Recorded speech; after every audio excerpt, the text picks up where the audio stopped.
I'm Evan, and today we're going to go through 5 reasons why I think you should choose the F80 over the G80 M3. Reason number 5 is the dimensions. The F80 M3 is 184 inches. It's the car keeps growing bigger and bigger over the generations, and I do feel that BMW stepped over the line with their current generation going to 189 inches. Just feels like it's too big of a car to me. It's very close to an E39 M5, which to me is just too long, too much car. Reason number 4 is, again, relative to specs, but to me specs don't matter unless you actually feel it. And look, I just think most cars, if not every car, does not hide its weight once you get over 3,700, 3,800 pounds.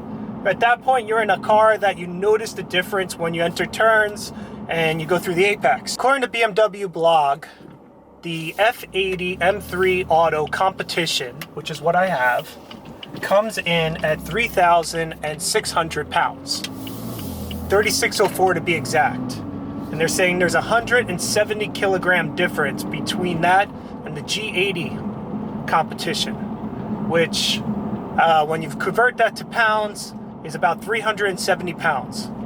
So either way, we won't get into exact specs. This is according to BMW blog, but essentially what I'm trying to say is there's a noticeable weight difference from this generation to the next. And to me, the F80 was the heaviest sports car that I wanted. Reason number 3 is the transmission. Look, if you're gonna go manual, which I respect, I owned a manual car for 10 years, owned 3 manuals in my life, love manuals. If you're gonna get the manual, this is less of a factor, but if you're gonna do an automatic and you have a choice between the DCT and the F80 or the torque converted 8-speed automatic in the G80, then all day long the DCT is the better transmission in the F80.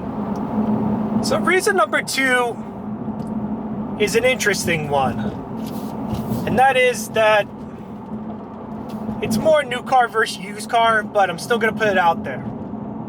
With extended warranties and knowing what you have with an F80 because it's been out there, I knew the crank hub and the oil cooler, the oil cooler location are the only 2 issues that you should be aware of. With the current G80 generation, it's you're gonna learn over time what really is a fault of the car, and that you have to either fix yourself or just be super careful about it. Okay, but I promise that my thinking around the looks of the car is not as biased as some people in the car world has been. Okay, I'm not a fan of the big grille, but I will say this after a lot of perspective and thinking about it. It has grown on me to a certain extent, but I still will not necessarily get the G80 M3 for the reasons I stated earlier. And a thought crossed my mind. BMW has always on its M cars made a distinctive grille. I think they're in the business of making distinctive grills before aesthetics and looks. So I think to them, this was, besides I read that in China, having a big grill is a thing there, and that their best-selling market is China, which I don't know how true that is. Green color is phenomenal. I saw one in person so far, and if that was the color I'd go for, that's the color I would go for. However, I don't like that the car doesn't have a power dome anymore. Think that while some of the lines have improved, I still think the F80 has better lines. Well, it might look a little more modern, I guess.